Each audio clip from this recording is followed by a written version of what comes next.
You go to the doctor, right? For your checkup. And he tells you you have high blood pressure. Right? Okay? So, what's causing the high blood pressure?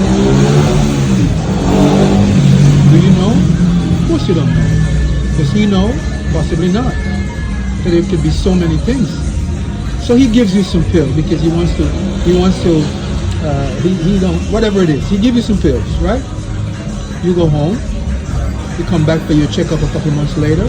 Oh, he tells you, wow, everything is great. Your blood pressure is normal, your blood pressure is under control, everything is good, right?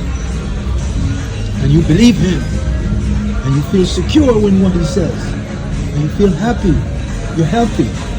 So you go off and you eat more junk food. And you go back again, and you say, yeah, are you still on the medication? Yeah, your blood pressure is normal, everything is good. He just cast a spell on you. Just cast a spell on you. Right? Because what? But the problem is not fixed. You're still sick. That's why most people that are on kidney dialysis, who have that same sense of security from the spell that is cast upon them, with the witch's brew, they end up leaving this plane in time. In a year, 6 months, 2 years, they don't go too long. Alright?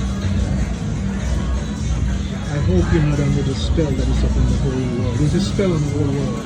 The language you use is a spell.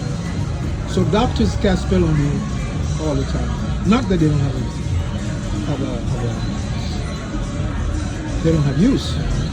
But when you go there and your blood pressure is high and he gives you a pill and he tells you after you go back that your blood pressure is normal, he just casts a spell on you.